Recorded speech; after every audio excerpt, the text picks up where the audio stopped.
ನಗ್ನಗ್ತಾ ನನ್ನ ಮನಸ ಎತ್ಕೊಂಡು ಹೋಯ್ತವಲ್ಲೋ ಅಯ್ಯಯ್ಯೋ.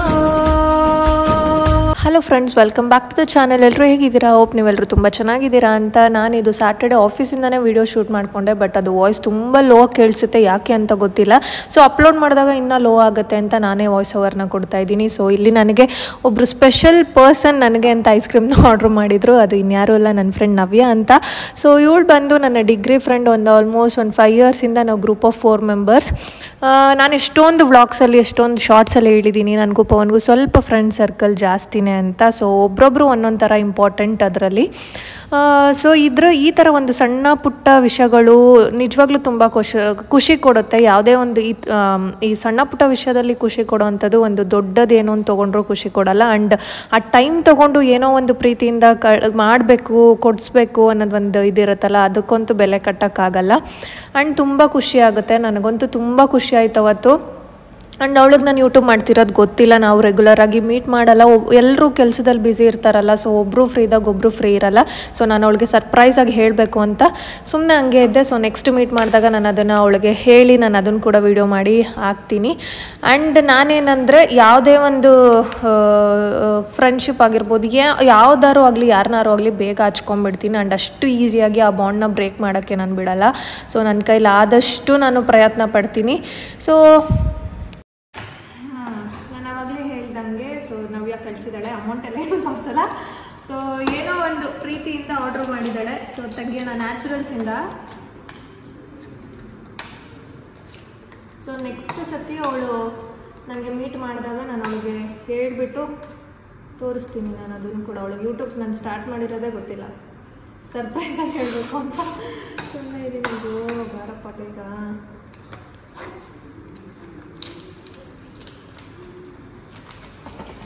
ಅವತ್ತಿಂದ ಬಡ್ಕೊಂತವಳೆ, ಟೇಸ್ಟ್ ಮಾಡು, ಇವಾಗ ಸೀಸನ್ ಅಲ್ವಾ, ನೀನು ಟೇಸ್ಟ್ ಮಾಡಬೇಕಿದ್ದು, ನಾನು ಟೇಸ್ಟ್ ಮಾಡಬೇಕು ಅಂತ ಆರ್ಡ್ರ್ ಮಾಡಿದ್ದಾಳೆ. ಸೊ ನ್ಯಾಚುರಲ್ಸಿಂದ ಆರ್ಡ್ರ್ ಮಾಡಿರೋದು. ಅಂತ ತೆಗಿಯೋಷ್ಟಲ್ಲೇ ಎಲ್ಲ ವರ್ಷದಿಂದಲೇ ಲೇಟಾಗಿ. ಸೊ ಎಷ್ಟೇ ಏನಿದು ನೋಡೋಣ. ಡಿಫ್ರೆಂಟ್ ಫ್ಲೇವರ್ಸ್ ಐಸ್ ಕ್ರೀಮ್ ಇದೆ ಇಲ್ಲಿ. ಸೊ ಇದು ಏನದಪ್ಪ, ಸೀತಾಫಲ ಫ್ಲೇವರ್ಸ್ ಇದು. ಎರಡೂ ಅದೇ ಅನಿಸುತ್ತೆ. ನಿಮಿಷ ನೋಡ್ಬಿಟ್ಟು ಹೇಳ್ಬಿಡ್ತೀನಿ.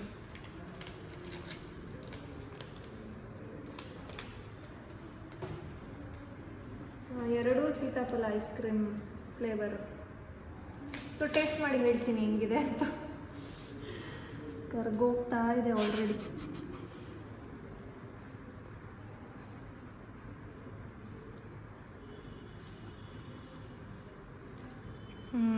ಕಳೆದೋಗ್ಬಿಡ್ಲು ಹುಡುಗಿ. ನಟ್ಸೆಲ್ಲ ಇದೆ, ಚೆನ್ನಾಗಿದೆ. Thank you Navya. ಕರ್ಗೋಗಿದೆ. ಆ್ಯಂಡ್ ಅದು ಎರಡು ಡಿಫ್ರೆಂಟ್ ಫ್ಲೇವರ್ಸ್ ಆ್ಯಕ್ಚುಲಿ ತುಂಬ ಚೆನ್ನಾಗಿತ್ತು. ಒಂದು ಟೆಂಡರ್ ಕೊಕೊನಟ್ಟು ಮತ್ತು ಇನ್ನೊಂದು ಸೀತಾಫಲ. ಹೆಂಗಿತ್ತು ವರ್ಷ? ನನ್ಗಂತೂ ಇಷ್ಟ ಆಯ್ತು. ಪಾಪ ನವ್ಯ ಅಂದ್ರೆ ಅವಳು ಕಳ್ಸಿದ್ ಇವಳಿಗೆ ಅಂತ, ಬಟ್ ನಾನ್ ಡೆಂಟಲ್ ಇಂದ ಬಂದೆ, ನನಗೆ ಒಳ್ಳೇದಾಯ್ತು. ನನ್ಗೆ ಇಷ್ಟ ಆಯ್ತು. ಫ್ಲೇವರ್ ಸಿಗುತ್ತೆ, ಟೆಂಡರ್ ಕೋಕೋನಟ್ಸ್ ಒಳಗಡೆ ವೈಟ್ ಇರುತ್ತಲ್ಲ ಅದು ಸಿಗುತ್ತೆ, ಚೆನ್ನಾಗಿದೆ. ಇನ್ನೊಂದು ಫುಲ್ ನಟ್ಸ್ ಇತ್ತು, ಫುಲ್ ಕ್ಯಾಶು ಅಲ್ಲ ಸಾರಿ ಬಾದಾಮ್ ಇತ್ತು, ಸಖತ್ತಾಗಿತ್ತು. ಆ ಟೈಮ್ ತಗೊಂಡು ಅವಳು ಪಾಪ ವರ್ಕ್ ಫ್ರಮ್ ಹೋಮು, ಮನೆಯಿಂದನೇ ಕೆಲಸ ಮಾಡಿಕೊಂಡು ನನ್ನ ಆರ್ಡರ್ ತಗೊಂತೀಯ ಅಂತ ಕೇಳಿ ಅಡ್ರೆಸ್ ಎಲ್ಲ ಇಸ್ಕೊಂಡು ಒಂದು ಚಿಕ್ಕದಾದ್ರೂ ಅದು ಒಂದು ಟೈಮ್ ತೊಗೊಂಡು ಮಾಡ್ತಾರಲ್ಲ, ಅದು ನಿಜವಾಗ್ಲೂ ಪ್ರೆಷಿಯಸ್ ಅಂತಾನೆ ಹೇಳ್ಬೋದು. ತುಂಬಾನೇ ಖುಷಿ ಆಯ್ತು. And thank you so much Navya. ನನ್ನ ಕಡೆಯಿಂದನೂ ಥ್ಯಾಂಕ್ ಯು ನವ್ಯ. ಅವಳಿಗೆ ಆ್ಯಕ್ಚುಲಿ ಗೊತ್ತಿಲ್ಲ, ನಾನು ಅವಳಿಗೆ ತೋರಿಸ್ತೀನಿ, ಹೇಳ್ತೀನಿ ಅವಳಿಗೆ ಆ ಸರ್ಪ್ರೈಸಿಂಗ್. ನೆಕ್ಸ್ಟ್ ಮೀಟ್ ಮಾಡೋದಿದೆ, ನೆಕ್ಸ್ಟ್ ವೀಕಲ್ಲಿ ಮೀಟ್ ಮಾಡಿದಾಗ ನಾನು ಖಂಡಿತ ಅದನ್ನು ವ್ಲಾಗ್ ಮಾಡಿ ಅದ್ರ ಜೊತೆಗೇನೆ ಹಾಕ್ತೀನಿ. ಮತ್ತೆ ಏನ್ ಹೇಳ್ತೀಯಾ ಇದಕ್ಕೆ? ಅವಳು ಆರ್ಡರ್ ಮಾಡಿದಾಳಲ್ಲ ಪಾಪ ಅಲ್ಲಿಂದ. ಅದೇ ಈ ತರ ಫ್ರೆಂಡ್ಸ್ ತುಂಬಾ ರೇರ್ ನಾನು ನೋಡಿರೋ ಪ್ರಕಾರ. Good friend. ಅಂಡ್ ನಾನೇನು ಹೇಳೋದಂದ್ರೆ, ಇದು ಸರಿನಾ ತಪ್ಪ ಅಂತ ನೀನು ಹೇಳು. ಇವಾಗ ಯಾವುದೋ ಒಂದು ನಮಗೆ ಬಾಂಡ್ ಆಗಿರ್ಬೋದು, ರಿಲೇಶನ್ಶಿಪ್ ಆಗಿರ್ಬೋದು, ಫ್ರೆಂಡ್ಶಿಪ್ ಆಗಿರ್ಬೋದು, ನಮಗದು ಇವಾಗ ನಮ್ಮ ಕಡೆಯಿಂದ ತಪ್ಪಾಗಿದ್ರು ಪರವಾಗಿಲ್ಲ, ಅವ್ರ ಕಡೆಯಿಂದ ತಪ್ಪಾಗಿದ್ರು ಪರವಾಗಿಲ್ಲ, ಅದನ್ನ ಕ್ಯಾರಿ ಫಾರ್ವರ್ಡ್ ಮಾಡಬಾರ್ದು. ಯಾರು ಒಬ್ರು ಹೋಗಿ ಸಾರಿ ಕೇಳೋದ್ರಿಂದ ಏನು ಗಂಟು ಹೋಗಲ್ಲ, ಏನು ತಪ್ಪಾಗಲ್ಲ, ಪರವಾಗಿಲ್ಲ. ನಮಗೆ ಆ ಬಾಂಡ್ ಉಳಿಬೇಕು ಅಂತ ಅಂದ್ರೆ ಯಾರಾದ್ರೂ ಒಬ್ರು ಸೋಲ್ಲೇಬೇಕು. ಸೊ ಅವ್ರು ಹರ್ಟ್ ಮಾಡಿದ್ದಾರೆ, ನಾವ್ಯಾಕೆ ಹೋಗ್ಬೇಕು, ಅಥವಾ ಅವರೇ ಬರಲಿ ಅನ್ನೋದು ತಪ್ಪು. ಸೊ ಆ ಥರ ಯಾರು ಮಾಡಬೇಡಿ. ತುಂಬ ದಿನದಿಂದ ರಿಲೇಶನ್ಶಿಪ್ ಫ್ರೆಂಡ್ಶಿಪ್ ಇದ್ದರೆ ಅದನ್ನು ಉಳಿಸ್ಕೊಳ್ಳಿ. ಏನಂತೀಯ? ನಿಜ. ಅಲ್ವಾ? ನನ್ಗೂ ಇಂಡೈರೆಕ್ಟ್ ಆಗಿ ಯಾಕಂದ್ರೆ ಅವಳು ಏನಕ್ಕಾಗಿ ಹೇಳ್ತಿದ್ದಾಳೆ ಅಂದ್ರೆ ನಾವಿಬ್ರು ತುಂಬಾ ಸತಿ ಜಗಳ ಮಾಡ್ತೀವಿ.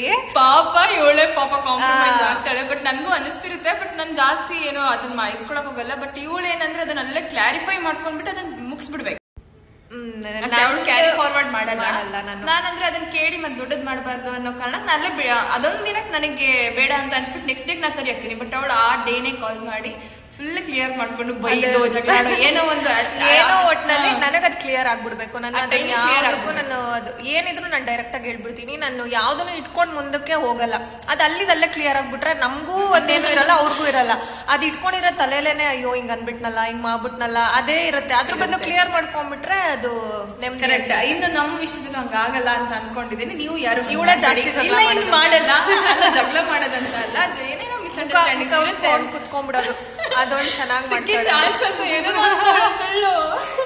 ಆಯ್ತು ಸರಿ. ಇನ್ನೂ ಜಗಳ ಮಾಡ್ತೀವಿ, ಹಂಗೇನೆ ಕಾಂಪ್ರಮೈಸ್ ಆಗ್ತೀವಿ, ಕ್ಯಾರಿ ಫಾರ್ವರ್ಡ್ ಮಾಡಲ್ಲ. ನೀವುಗಳು ಯಾರು ಮಾಡ್ಬೇಡಿ. ಚೆನ್ನಾಗಿರಿ. ಇರೋದೊಂದು ಜೀವನ, ಆರಾಮಾಗಿ ಚೆನ್ನಾಗಿ ತಿನ್ಕೊಂಡು ಉಣ್ಕೊಂಡು ಚೆನ್ನಾಗಿರಿ ಅಷ್ಟೇ. ಸೊ ಇದು ಬಂದು ಪವನ್ ಪೂನೆಯಿಂದ ಒಂದಷ್ಟು ಕ್ಲಿಪ್ಪಿಂಗ್ಸ್ನ ಕಳಿಸಿದ್ದು. ನಾನು ಹೇಳಿದ್ದೆ ಒಂದಷ್ಟು ಕ್ಲಿಪ್ಪಿಂಗ್ಸ್ ಆದರೆ ಮಾಡ್ಕೊಂಡು ಕಳಿಸು ಅಂತ ಕಳಿಸಿದ್ದ. ಇದು ಬರ್ಡ್ ವ್ಯಾಲಿ ಗಾರ್ಡನ್ ಅಂತ ಬರ್ಡ್ಸದು. ಸೊ ಸಂಜೆ ಎಲ್ಲ ಇಲ್ಲಿ ಲೇಸರ್ ಶೋ ಕೂಡ ಇರುತ್ತಂತೆ ಆ್ಯಂಡ್ ಬೋಟ್ ರೈಡ್ ಕೂಡ ಇತ್ತು ಅಂತ ಹೋಗಿದ್ದ. ಆ್ಯಂಡ್ ತುಂಬ ಪ್ಲೇಸಸ್ ಇದೆ ಅಲ್ಲಿ ವಿಸಿಟ್ ಮಾಡೋಕ್ಕೆ, ವಾಟರ್ಫಾಲ್ಸ್ ಆಗಿರ್ಬೋದು ಒಂದಷ್ಟು ಪ್ಲೇಸಸ್ಸು. ಬಟ್ ಇವಾಗ ಮಳೆ ತುಂಬ ಎಲ್ಲ ಕಡೆ ಜಾಸ್ತಿ ಇರೋದ್ರಿಂದ ಆ್ಯಂಡ್ ಅಲ್ಲೂ ಕೂಡ ರೀಸೆಂಟಾಗಿ ಒಂದು ವಾಟರ್ಫಾಲ್ಸಲ್ಲಿ 9 ಮೆಂಬರ್ಸ್ ಏನೋ ಒಂದು ಇನ್ಸಿಡೆಂಟ್ ಆಗಿತ್ತು. ಸೊ ಅದಕ್ಕೆ ಎಲ್ಲೂ ಹೋಗಿಲ್ಲ. ಆ್ಯಂಡ್ ನೀವುಗಳು ಕೂಡ ಅಷ್ಟೇ ಒಂದಷ್ಟು ದಿನ ಈ ಮಳೆ ಎಲ್ಲ ಮುಗಿಯೋವರೆಗೂ ವಾಟರ್ ಪ್ಲೇಸಸ್ನ ಅವಾಯ್ಡ್ ಮಾಡಿ ಅಂತ ಹೇಳ್ತೀನಿ. ಆ್ಯಂಡ್ ಅಲ್ಲಿ ಫುಡ್ ಎಲ್ಲ ಹೇಗಿತ್ತು, ಎಕ್ಸ್ಪೀರಿಯನ್ಸ್ ಹೇಗಿತ್ತು. ಆಲ್ಮೋಸ್ಟ್ 20 ಡೇಸ್ ಆಯಿತು ಪವನ್ ಹೋಗಿ.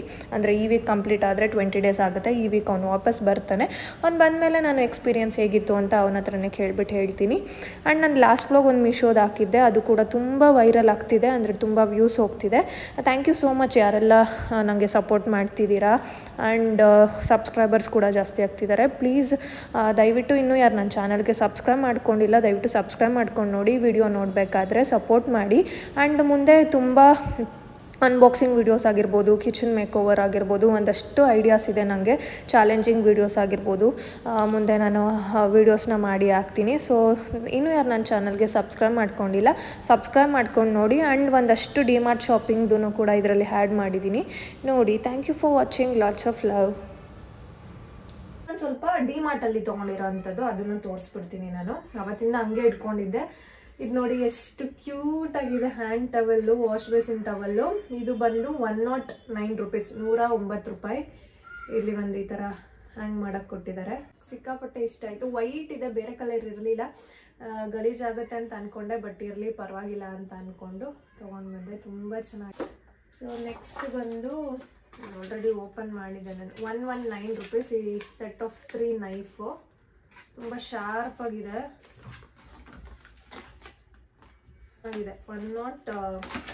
119 ರೂಪೀಸ್ ಈ ಸೆಟ್ ಆಫ್ 3ಗೆ 119 ರೂಪೀಸ್. ಸೊ ಆಮೇಲೆ ಇದೊಂದು ಪಡ್ಡು ಮಾಡೋದೊಂದು ತೊಗೊಂಡೆ. ಎಷ್ಟೋ ದಿನದಿಂದ ಅನ್ಕೋತಾ ಇದ್ದೆ ತೊಗೋಬೇಕು ಅಂತ.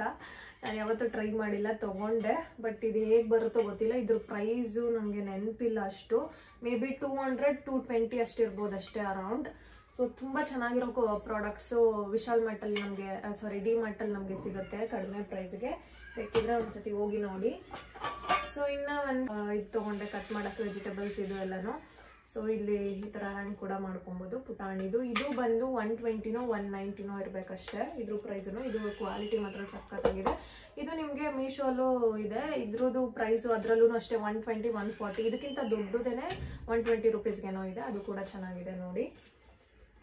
ಆ್ಯಂಡ್ ನಾನು ಹೋದಾಗೆಲ್ಲನೂ ತೊಗೊಂಬರೋದು ಮಿಸ್ ಇಲ್ದಲೆ ಈ ಗ್ಲಾಸ್ ಜಾರ್. ಪ್ರೈಸ್ ನನಗಂತೂ ಇದು ಆನ್ಲೈನಲ್ಲಿ ಕಂಪೇರ್ ಮಾಡಿದ್ರೆ ಆನ್ಲೈನಿಗಿಂತ ಡಿಮಾರ್ಟಲ್ಲಿ ನಿಮಗೆ ಸಿಕ್ಕಾಪಟ್ಟೆ ಕಡಿಮೆ ಪ್ರೈಸಲ್ಲಿ ಸಿಗುತ್ತೆ. ನೋಡಿ ಎಷ್ಟು ಪ್ರೈಸ್ ಅಂತ, 29 ರೂಪೀಸ್ ಇದು. ನಮ್ಮನೇಲಂತೂ ಒಂದಷ್ಟು ಇದೆ ಗ್ಲಾಸ್ ಜಾರ್ಸು. ನಾನು ಈ ಮಸಾಲ ಪೌಡರ್ಸ್ ಎಲ್ಲ ಹಾಕೋಕ್ಕೆ ಅಂತ ಅದನ್ನೇ ಇಟ್ಕೊಂಡಿರೋದು ಗ್ಲಾಸ್ ಜಾರ್ಸೇ. ನೋಡಿ ಎಷ್ಟು ಚೆನ್ನಾಗಿದೆ ಅಂತ. 29 ರೂಪೀಸ್ ಈ ಒಂದು ಗ್ಲಾಸ್ ಜಾರ್. ಆ್ಯಂಡ್ ಇದೆರಡು ಬಂದು 25 rupees. ಇದಂತೂ ಪುಟಾಣಿ ಎಷ್ಟು ಸಖತ್ ಕ್ವಾಲಿಟಿ ಅಪ್ಪ. ಇದೇನಾದ್ರೂ ನಾವು ಆನ್ಲೈನಲ್ಲಿ ಅಮೆಝಾನ್ ಫ್ಲಿಪ್ಕಾರ್ಟಲ್ಲೆಲ್ಲ ತೊಗೊಂಡ್ರೆ ಎಷ್ಟು ಕಾಸ್ಟ್ಲಿ ಇರುತ್ತೆ. ಅಟ್ಲೀಸ್ಟ್ ಒಂದು 50 rupees ಆ ಥರ ಇರ್ಬೋದು ಅನ್ಸುತ್ತೆ. ನೋಡಿ ಎಷ್ಟು 25 rupees. ನಾವು ಏನು ಗೊತ್ತಾ, ಒಂದ್ಸತಿ ಇವಾಗ ನಾವು ಡಿಮಾರ್ಟ್ಗೆ ಹೋದಾಗ ಇದನ್ನ ನೋಡಿರ್ತೀವಿ, ನೆಕ್ಸ್ಟ್ ಟೈಮ್ ಹೋದಾಗ ಪ್ರಾಡಕ್ಟೇ ಇರಲ್ಲ, ಅಲ್ಲಿ ಬೇಗ ಸೋಲ್ಡ್ ಔಟ್ ಆಗ್ಬಿಟ್ಟಿರುತ್ತೆ. ಸೊ ನೋಡ್ದಾಗ್ಲೇನೆ ಬೇಕು ಅನ್ಸಿದ್ರೆ ಮಾತ್ರ ತೊಗೊಂಡ್ಬನ್ನಿ, ಇಲ್ಲಾಂದ್ರೆ ತೊಗೊಂಬರ್ಬೇಡಿ. ಅಂಡ್ ಇದು ಲಾಸ್ಟಲ್ಲಿ ಬರ್ಬೇಕಾದ್ರೆ ಪವನ್ ತೋರಿಸಿದ್ದು, ಇದೇನೋ ಕ್ಯೂಟ್ ಆಗಿದೆ ಅಂತ ಅನ್ನಿಸ್ತು ಅಂತ ನೋಡು ಬೇಕಾ ಅಂತ. ಸೊ ಇದು ಬರೀ 19 rupees ಏನೋ ಇತ್ತು. ಸೊ ಇದೊಂದು ಇಲ್ಲಿ ಈ ಥರ ಇದೆ, ಒಂದು ಸಿಪ್ಪರ್ ಥರ ಇದಿದೆ. ಅಟ್ಲೀಸ್ಟ್ ದಿಕ್ಕಿಂಗಾದ್ರೂ ಕೊಡೋಕ್ಕಾದ್ರೂ ಆಗುತ್ತೆ ಅಂದ್ಕೊಂಡು ಮನೆಗೆ ಬಂದಾಗೆಲ್ಲ ಅವಳು ಕೊಡೋಕ್ಕಾಗತ್ತೆ ಅಂತ ಅಂದ್ಬಿಟ್ಟು ಅವಳನ್ನ ನೆನ್ಸ್ಕೊಂಡು ತೊಗೊಂಡು ಬಂದೆ. ಲಾಸ್ಟಲ್ಲಿ ಪವನ್ ತೋರಿಸಿದ್ದು, ನೀನು ಈ ಥರ ಐಟಮ್ಸ್ ಎಲ್ಲ ಜಾಸ್ತಿ ನೋಡೋದು ತಗೋ ಅಂತ. ಸೊ ಇಷ್ಟನ್ನ ನಾನು ತೊಗೊಂಡಿದ್ದು. ಆಮೇಲೆ ಇದೊಂದು ತೋರಿಸ್ಬಿಡ್ತೀನಿ.